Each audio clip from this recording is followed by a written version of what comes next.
এই কোশ্চেনটা সলভ করতে গেলে গতকালকের হালকা একটু নলেজ দরকার। গতকালকে আমরা এই জিনিসটা পড়াইছিলাম না যে ওয়াই অক্ষ থেকে কোন একটা বিন্দুর দূরত্ব তার এক্স স্থানাঙ্কের পরম মানে সমান মডুলাস অফ এক্স। মনে আছে? ওয়াই অক্ষ থেকে কোন বিন্দুর দূরত্ব হয় হচ্ছে মডুলাস অফ এক্স। ওয়াই অক্ষ থেকে কোন বিন্দুর দূরত্ব হচ্ছে মডুলাস অফ এক্স। তাহলে আসেন লিখি, ওয়াই অক্ষ থেকে a,5 এর দূরত্ব, distance of a,5 from Y axis, Y অক্ষ থেকে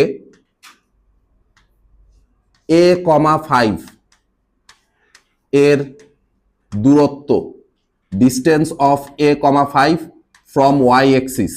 এই ডিস্টেন্সটুকু কত হবে বলেন তো? মডুলাস অফ এক্স না, তার মানে মডুলাস অফ এ।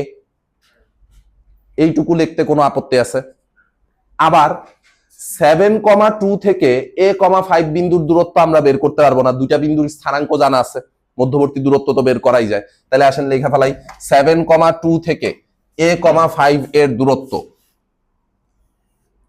7,2 থেকে a,5 এর দূরত্ব, distance of a,5 from 7,2, distance of a,5 from 7,2।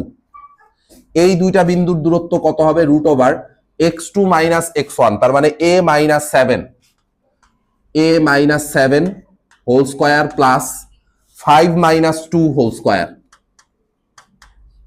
ঠিক আছে, একটু ফর্মুলা বসায় দেন। ফর্মুলা বসাই দিলে কি আসে? √a² - 14a প্লাস 49 আর লাস্টে প্লাস 9। 5 থেকে 2 বাদ গেলে 3 হয়, 3 এর স্কয়ার করলে 9। 49 আর 9 যোগ করলে হচ্ছে 58, তার মানে √a² - 14a প্লাস 58। এইটা হচ্ছে 7,2 থেকে a,5 এর দূরত্ব। ঠিক আছে, প্রশ্নে কি বলছে? এই দুইটা দূরত্ব সমান। তাহলে আসেন লেখা ফেলাই, প্রশ্ন মতে এই দুইটারে ইকুয়াল লেখেন। প্রশ্ন মতে modulus of A equal to হচ্ছে √a² - 14a প্লাস 58। ঠিক আছে, ডান। এবার হচ্ছে বোথ সাইডে স্কয়ার করে দেন। বোথ সাইডে স্কয়ার করলে কি হবে? বাম পাশে আসবে a², ডান পাশে আসবে a² - 14a plus 58। a² cancel, তার মানে 14a এটা ইকুয়াল টু 58। তাহলে একবারে লিখলাম a ইকুয়াল টু 29/7।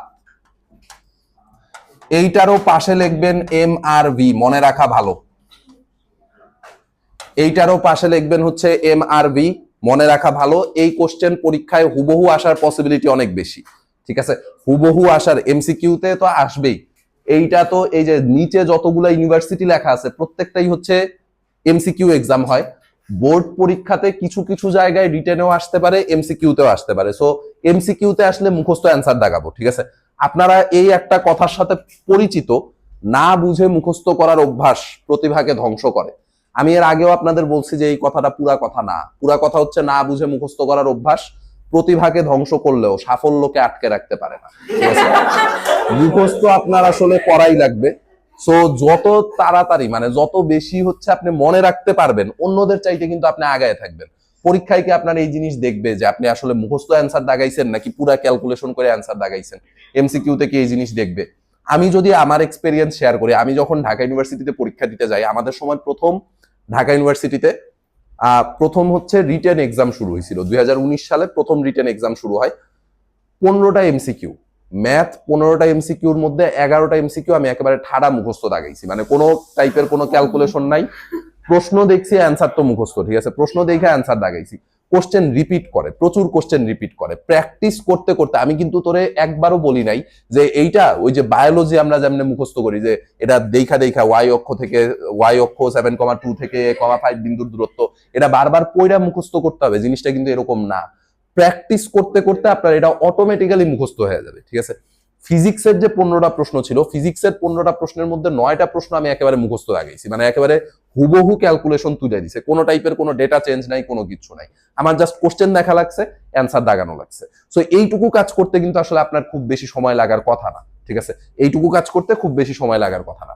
এরপরে আসেন, আপনাদের এখানে কার কার এইটা মনে হয় যে ভাই আমার হচ্ছে মুখস্থ বিদ্যা খারাপ, যার কারণে আমি মেডিকেলে পড়বো না, ইঞ্জিনিয়ারিং এ পড়লে আমার জন্য সুবিধা? ইঞ্জিনিয়ার হইতে চাস কে কে, এটা একটু দেখি। আচ্ছা, মেয়েদের সাইড থেকে কম। আচ্ছা, এইটা এইটা হচ্ছে আরেকটা রং কনসেপ্ট। ইঞ্জিনিয়ারিং এ মুখস্থ করা লাগে আরো বেশি, ঠিক আছে, এইটা হচ্ছে তোরে কেউ এই কথাটা বলবে না, মানে এটা হচ্ছে আসলে হার্শ রিয়েলিটি, মানে কঠিন বাস্তবতা, বাট এই কথাটা আসলে কেউ তোরে বলবে না।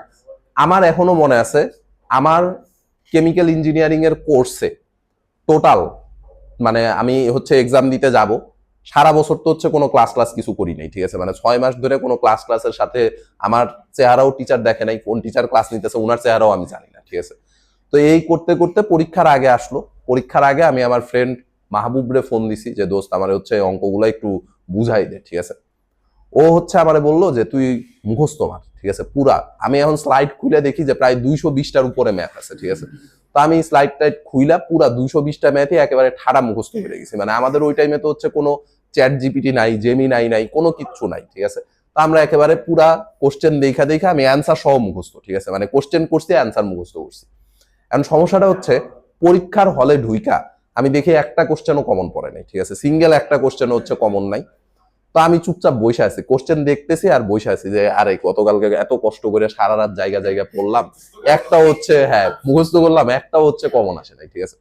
তো পাশে হচ্ছে আমার আরেক বন্ধু বসা, সজীব। তো ধর যে আমাদের এক্সাম হলের সিট গুলা যেরকম হয় মাঝখানে মাঝখানে অনেক গ্যাপ থাকে আর কি। এখন ধর আমি পড়ছি হচ্ছে মণিপুরে, পড়ছি হচ্ছে ডিআরএমসি তে, ঠিক আছে, মানে গার্ডের যত কঠিন গার্ডই হোক না কেন এটা কোনো প্যারাই না, এই দুইটা হচ্ছে সামাল দিয়া ফেলানো পসিবল, ঠিক আছে।